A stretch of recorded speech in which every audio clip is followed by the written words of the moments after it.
दोस्तों, बहुत से लोगों के सामने ये बहुत बड़ी दिक्कत आती है अगर उनको डाइवोर्स लेना है और दूसरी शादी करनी है और उनके लाइफ पार्टनर अगर उनको डाइवोर्स नहीं दे रहे हैं और उनको फिर दूसरी शादी भी करनी है तो ऐसी एज के अंदर वो दूसरी शादी नहीं कर सकते हैं, क्योंकि उनको पहले डाइवोर्स लेना होगा फिर वो दूसरी शादी कर सकते हैं। तो ऐसी सिचुएशन के अंदर ऐसे बार बार सवाल मेरे पास में आते रहते हैं कि क्या सर हम बिना तलाक के दूसरी शादी कर सकते हैं, अगर कर लेते हैं तो इसके ऊपर क्या कानून है, क्या हमें सजा हो सकती है या फिर नहीं हो सकती है, कैसे हम बच सकते हैं। ये कंप्लीटली जानकारी इस वीडियो के अंदर मैं आपको बताने वाला हूं। पर आपको करना क्या है, वीडियो को बिल्कुल अंत तक देखना है, तभी पूरी जानकारी समझ में आएगी। क्योंकि आपको अच्छे से पता है कभी भी आधे दूर वीडियो से जानकारी समझ में नहीं आती है, इसलिए पूरी जानकारी के लिए वीडियो को बिल्कुल अंत तक देखना होता है। और ये आपका अपना चैनल है, इसको अगर आप अब तक सब्सक्राइब नहीं करे हैं तो पहले इसको सब्सक्राइब भी कर दीजिए और साथ में बेल आइकन को भी दबा दीजिए। तो चलिए शुरू करते हैं। तो वेलकम दोस्तों, मैं हूं आपको अपना एडवोकेट जितेंद्र। तो दोस्तों, ये सवाल क्यों खड़ा होता है, ये इस वजह से खड़ा होता है क्योंकि कई लोग अपने लाइफ पार्टनर से बहुत ज्यादा तंग आ चुके होते हैं और उनके लाइफ पार्टनर के द्वारा उन्हें डाइवोर्स भी नहीं दिया जाता है, क्योंकि वो उनके साथ में क्रूएल्टी करना चाहते हैं। उनका मकसद ये होता है कि इनको न तो हम डाइवोर्स देंगे, न इनके साथ में रहेंगे और यहाँ पे इनका टाइम हम बर्बाद करके रखेंगे। तो ऐसी सिचुएशन के अंदर जिनको डाइवोर्स लेना है और तलाक लेना है और उनका तलाक नहीं हो रहा है और उनको दूसरी शादी भी करनी है, तो फिर वो कैसे करेंगे, इस वजह से बार बार सवाल मेरे पास में आते रहते हैं। देखो, यहाँ पे मैं क्लियर कर देता हूँ, अगर कोई बिना तलाक के दूसरी शादी कर लेते हैं तो उनके ऊपर आईपीसी 494 का केस होता है, जो होता है बाइगेमी का केस।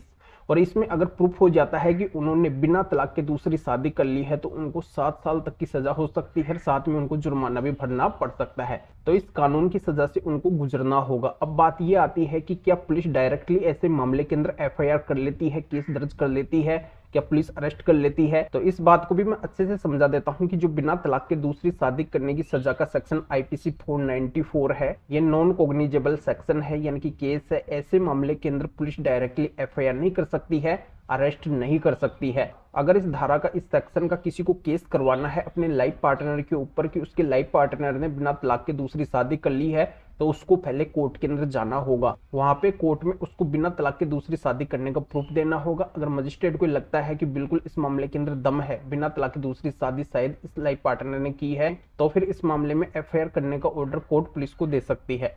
और पुलिस अगर एफआईआर इस मामले के अंदर कर लेती है तो ऐसे मामले के अंदर बेल भी मिल जाएगी, क्योंकि बेलेबल ऑफेंस की कैटेगरी के अंदर आता है।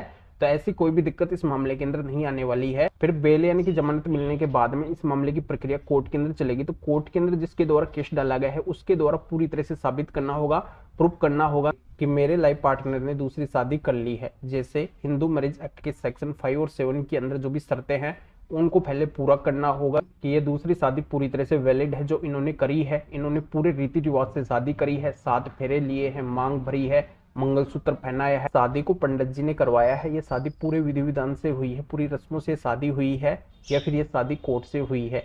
यानी कि वैलिड जितने भी प्रूफ है वो कोर्ट के अंदर देने होंगे और शादी से जुड़े हुए अन्य डॉक्यूमेंट्स, वीडियोग्राफ, फोटोग्राफ और विटनेस कोर्ट के अंदर खड़े करने होंगे। यानी कि पूरी तरह से क्लियर करना होगा कि इन्होंने बिना तलाक की दूसरी शादी कर ली है। या जिसके द्वारा कोर्ट के अंदर केस डाला जाता है उसके द्वारा कोर्ट के अंदर बोला जाता है कि मेरा लाइफ पार्टनर किसी अन्य के साथ में रह रहा है, तो अन्य के साथ में रहना लिव इन रिलेशनशिप माना जाएगा, एक्स्ट्रा मैरिटल अफेयर माना जाएगा या फिर एडल्ट्री मानी जाएगी। तो ऐसे मामले में दूसरी शादी करना प्रूफ नहीं होता है, साबित नहीं होता है। इसके अंदर साबित करना होगा जिसके द्वारा केस डाला गया है कि मेरे लाइफ पार्टनर ने दूसरी शादी कर ली है, तभी जिसके खिलाफ केस डाला है उसको पनिशमेंट मिलेगी, अन्यथा पनिशमेंट नहीं मिलेगी। और भी अगर आपको इस मैटर के अंदर कानूनी सहायता चाहिए और भी अगर आपकी किसी भी तरीके की कोई भी कानूनी समस्या है तो स्क्रीन के ऊपर मेरे व्हाट्सअप नंबर शो हो रहे हैं, इसके ऊपर व्हाट्सअप मैसेज करके अपॉइंटमेंट बुक करवा के डायरेक्टली मेरे से कॉल के ऊपर बात कर सकते हैं। अपनी किसी भी तरीके की कोई भी कानूनी समस्या है तो उसका समाधान मेरे से जान सकते हैं। तो अभी आप इस वीडियो को लाइक कर दीजिए और शेयर भी कर दीजिए, जो और लोगों तक भी ये जानकारी पहुंच सके। तो वीडियो देखने के लिए आप सभी का बहुत बहुत धन्यवाद।